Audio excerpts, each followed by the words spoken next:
Hello दोस्तों, स्वागत है आपका हमारे यूट्यूब चैनल में। तो दोस्तों, आज की स्टोरी बहुत ही ज़्यादा हॉरर होने वाली है, तो इस स्टोरी को एंड तक ज़रूर देखना। और हाँ, अगर आपके पास भी कोई हॉरर स्टोरी हो तो हमारे साथ ज़रूर शेयर करना। आकांक्षा मेडिकल कॉलेज की स्टूडेंट थी। आकांक्षा की फ्रेंड नताशा काफ़ी देर से उसका इंतज़ार कर रही थी। कॉलेज के बाहर नताशा स्कूटी खड़ी करके आकांक्षा को कॉल करती है, पर कुछ नेटवर्क ना होने की वजह से नताशा का कॉल बार बार कट हो रहा था। अब नताशा आकांक्षा की राह ना देखते हुए अपने घर के लिए निकल पड़ती है। रास्ते में स्कूटी चलाते हुए वो सोचती है, मैं इतनी देर से आकांक्षा का नंबर ट्राई कर रही थी, पर आकांक्षा का कॉल नॉट रीचेबल आ रहा था। कहीं आकांक्षा किसी मुसीबत में तो नहीं। ऐसा सोचते सोचते नताशा अपने घर पहुंच जाती है। नताशा को घर पहुंचकर भी आकांक्षा की काफ़ी चिंता हो रही थी। नताशा फिर से आकांक्षा को कॉल लगाती है, पर अभी भी कॉल नॉट रीचेबल ही आ रहा था। अब जैसे तैसे नताशा खाना खाकर सो जाती है। सुबह रोज की तरह नताशा स्कूटी लेकर आकांक्षा के घर के लिए निकलती है। आकांक्षा को पिक करके नताशा और आकांक्षा साथ में कॉलेज जाया करते थे। अब नताशा स्कूटी स्टार्ट करने ही वाली थी कि तभी आकांक्षा को सामने से आते देख नताशा रुक जाती है और कहती है, अरे आकांक्षा, तुम यहाँ क्या कर रही हो? अभी मैं तुम्हें पिक करने आने वाली थी। अब तुम मेरे घर आ ही गई हो तो चलो यहाँ से साथ में ही चलते हैं। ऐसा कहकर नताशा स्कूटी चालू करती है और आकांक्षा को बैठने के लिए कहती है। आकांक्षा बिना कुछ बोले स्कूटी पर बैठ जाती है। अब नताशा स्कूटी चलाती हुई आकांक्षा से कल के बारे में पूछती है। आकांक्षा, तुम कल कहाँ रह गई थी? मैंने तुम्हारा कितना इंतज़ार किया पर तुम आई ही नहीं। मैंने तुम्हें कॉल्स भी किए थे पर तुम्हारा कॉल भी नॉट रीचेबल आ रहा था। कहाँ थी तुम कल? आकांक्षा अब भी कुछ भी बात नहीं कर रही थी। नताशा लगातार उससे बात करने की कोशिश कर रही थी, पर आकांक्षा है कि बोलने का नाम नहीं ले रही थी।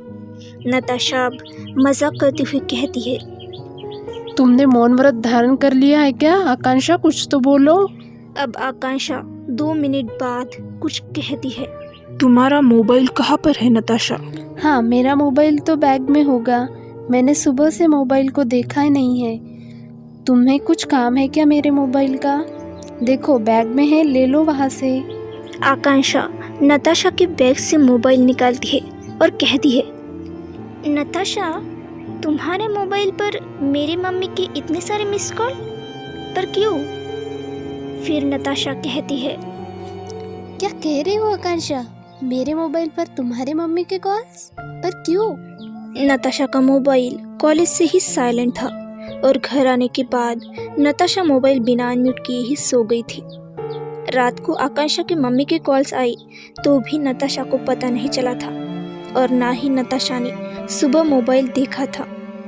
अब नताशा आकांक्षा से कहती है, वैसे आकांक्षा, तुम्हारे मम्मी ने मुझे कॉल क्यों किया था? तुम्हें तो पता ही होगा, तो बताओ ना। अब आकांक्षा कुछ कहने लगती है। एक लड़की जो कॉलेज से घर जाने के लिए निकलती तो है, पर कॉलेज के उस कमरे में फंस जाती है जहाँ पर पहले से ही 2 लड़कियों ने सुसाइड किया हुआ है।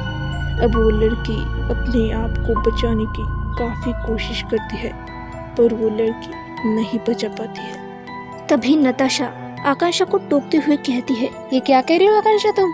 मुझे तो कुछ समझ नहीं आ रहा है। आकांक्षा अब चुप हो जाती है।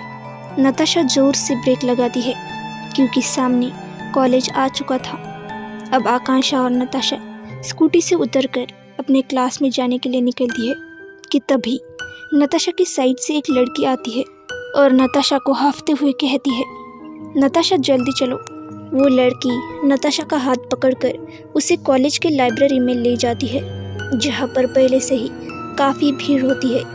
नताशा उस भीड़ को पार करते हुए सामने जाती है तो वो देखती है कि सामने आकांक्षा खून से लथपथ पड़ी हुई है। आकांक्षा को तो जैसे सदमा लग गया था। नताशा आकांक्षा को ऐसी हालत में देखकर कहती है, आकांक्षा, क्या हुआ है तुम्हें? अभी तो तुम मेरे साथ थी, और अभी अचानक से तुम्हें ये क्या हो गया है? वहाँ पर पहले से ही मौजूद पुलिस कहती है, लड़की रात भर से यहाँ पर पड़ी हुई है। नताशा अब काफ़ी चौंक जाती है। नताशा सोचती है, अगर आकांक्षा रात भर से यहाँ पर है तो मैं कॉलेज किसके साथ आई हूँ, और मेरी स्कूटी पर कौन बैठा हुआ था, और मैं जिससे बात कर रही थी वो कौन था? यही सोचते सोचते नताशा बेहोश हो जाती है।